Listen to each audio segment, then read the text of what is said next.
Halo, ketemu lagi dengan saya Yusdillah Stutianto di sesi sharing ya terkait ilmu pemberdayaan diri, olah pikir, hipnosis, hipnoterapi, neurolinguistic programming, coaching, psikologi, dan tema-tema yang kita bisa bahas atau review buku. Nah, kali ini saya ingin sharing ya terkait dengan grit.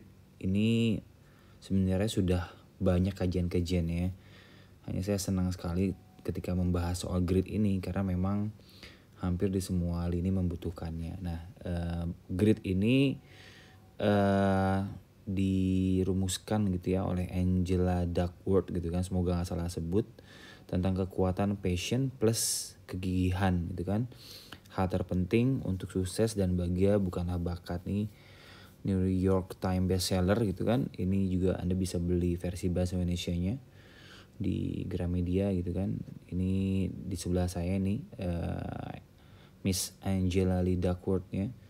Dia sedang presentasi ya kalau nggak salah di TEDx gitu ya kan, sebuah ajang orang mempresentasikan terkait temuan-temuannya. Jadi tentang passion and perseverance gitu. The power of perseverance and passion, itu grit gitu ya. Nah, saya ingin memulai dari quotes yang dibuat oleh Miss Angela ini. Apa yang akan kita capai di masa depan lebih tergantung kepada hasrat dan daya juang kita dibandingkan bakat kita. Jadi daya juang itu kan resilience ya, dibandingkan talent, kata Miss Angela Duckworth. Jadi dia seorang ini ya, peneliti lah ya. Kalau nggak salah juga punya beberapa background. Saya nggak menjelaskan tentang background yang lebih banyak di sini.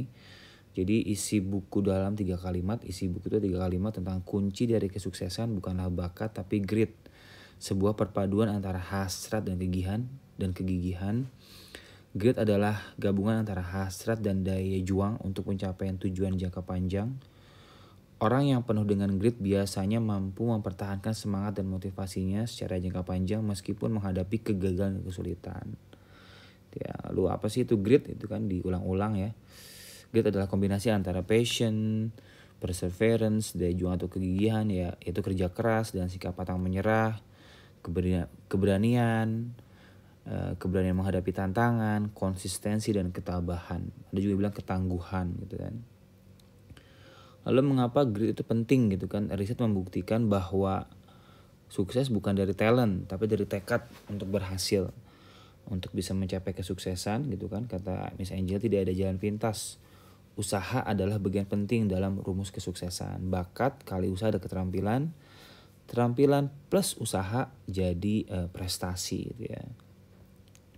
Ini dia cara mengembangkan grit dari dalam diri gitu ya. Yang pertama, menemukan minat.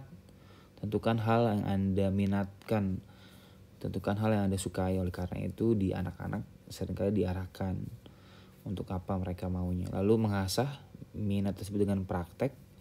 Kalau aliran psikologi kognitif dan behaviorism gitu kan mengatakan bahwa ketika seseorang mampu menguasai bidangnya masing-masing dikarenakan melalui praktek dan latihan secara konsisten ya. Jadi diasah gitu kan, diasah minat dan bakatnya itu.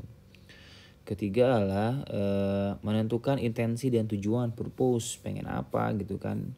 Tujuan hidup, makna hidup gitu kan, ingin jadi apa dilihat. Lalu adalah harapan atau hope. Nah, keempat elemen ini, minat, praktek, tujuan gitu ya.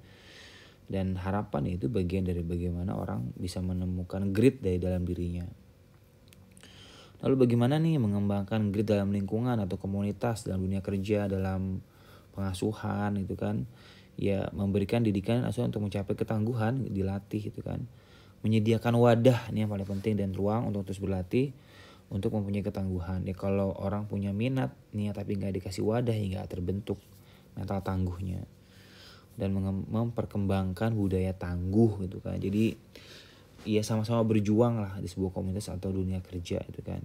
Nah, selanjutnya adalah bagaimana cara mengajari anak Anda memiliki ketangguhan mental. Pertama, berikan tantangan, berikan kompetensi, motivasi untuk mencoba, ajarkan mereka hal yang terbaik gitu kan, melakukan yang terbaik, fleksibilitas dan apresiasi diri. Ajarkan konsep selalu ada area untuk perbaikan. Jadi kalau misalkan ada gagal ya bisa diperbaikin gitu kan. Ajarkan mereka bangkit dari jatuh, dan ajarkan mereka apa makna dari kegagalan itu, karena kegagalan bisa jadi umpan balik untuk mereka berlatih kembali. Nah ini bagus banget ya untuk anak-anak gitu ya, bagaimana melatih ketangguhan mental dari usia dini. Nah ini selanjutnya adalah ciri-ciri orang yang memiliki grit gitu. Ternyata Linda Kaplan gitu kan, Thayer dan Robin Koval menjelaskan bahwa grit merupakan singkatan guts, keberanian, resilience itu kan, ketangguhan, inisiatif, dan tenacity atau kegigihan. Keempat aspek tersebut dianggap menyusun pribadi ideal yang mampu mencapai tujuan hidup gitu kan. Ini bagaimana cara menumbuhkan grit, saya ulang lagi, punya tujuan dari hal-hal kecil, apa yang disukai, role model, dan jangan sampai takut gagal gitu ya. Nah dalam dunia kerja gitu kan, penting gak sih? Ya penting juga gitu kan, karena grit atau ketangguhan membuat orang, tadi perseverance itu ya, membuat orang fokus pada jangka panjang, berani menghadapi tantangan dan lebih percaya diri gitu kan, punya tekad yang kuat, dan dia bilang oke, talent tapi lebih ke tekad, lalu meningkatkan keterampilan atau skill. Grit membantu untuk bersikap positif dan terus memberikan yang terbaik ya, lalu memberikan tujuan bermakna dan memiliki growth mindset gitu kan. Ya grit membuat orang untuk terus bertumbuh gitu ya. Lalu alasan mengapa grit penting dalam dunia kerja itu kan, membuat orang lebih mengenal dirinya sendiri, lalu memberi kesempatan yang sama pada setiap orang, membuat tahan banting, fokus, dan orang yang tangguh gitu kan dengan etika-etika tertentu bisa menjadi aset dalam perusahaan itu. Maka senang banget tuh kalau perusahaan punya orang yang tangguh. Oke, nah ini ada 3 kaidah dalam grit gitu ya. Ada kaidah-kaidah intrapersonal, contoh pengalihan diri, menentukan bagaimana kita mengelola dan mengendalikan diri sendiri. Grit merupakan bagian dari kategori ini, jadi bagaimana ke dalam. Lalu interpersonal, kemampuan sosial, pengendalian emosi gitu kan, dan bagaimana berinteraksi dengan orang lain. Lalu kaidah intelektual gitu kan, keingintahuan, curiosity, bagaimana memadukan pendapat dan ide kita. Ya nanti ujung-ujungnya kreativitas dan segala macamnya. Kalau ini komponen tentang prinsip-prinsip pembentukan grit. Oke, nah ini ada 4 tipologi grit gitu kan. Jadi Angela Duckworth ini dia bikin tes grit gitu ya. Tapi kita nggak bahas di sini ya. Tadi karakteristik orang yang diukur dalam growth inventory, punya nggak nih dia nih orang bakat untuk resilient, untuk tangguh, untuk berani berjuang, bangkit dari jatuh, berani menghadapi kegagalan. Itu ada tes-tesnya itu kan.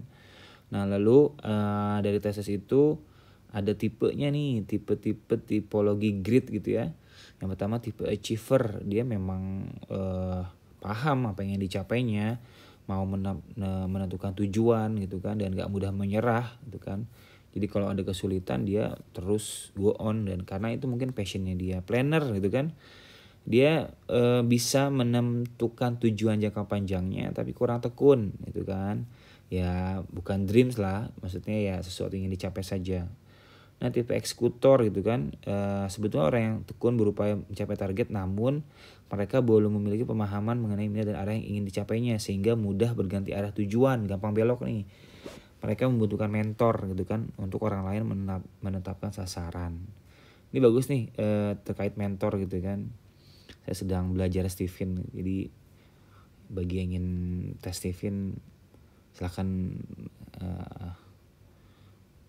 komen di tayangan YouTube ini ya. Jadi menemukan mentor. Pivoter tipe ini belum mengenali minat pribadinya secara spesifik sehingga belum mampu menentukan arah tujuan yang ingin dicapainya. Orang dengan tipe pivoter pun mudah menyerah saat menghadapi kesulitan. Mereka akan cepat kehilangan semangat dan membutuhkan dukungan orang lain untuk kembali fokus dalam mencapai tujuannya. Nah, kira-kira nih pembaca atau pendengar atau yang sering melihat YouTube saya, kira-kira ada di mana nih? Achiever, planner, executor, atau pivoter? Oke, sekian kajian soal grit. Terima kasih. Semoga bermanfaat. Jangan lupa like, comment, and subscribe atau share kepada mereka yang memang sibuk untuk baca-baca buku gitu kan. Dan saya memudahkan untuk para pekerja yang sibuk-sibuk untuk melihat buku-buku yang bestseller gitu kan, yang mungkin bisa gunakan untuk diri sendiri atau keluarganya. Sekian dari saya, sampai ketemu lagi di pertemuan selanjutnya. Wassalamualaikum warahmatullahi wabarakatuh.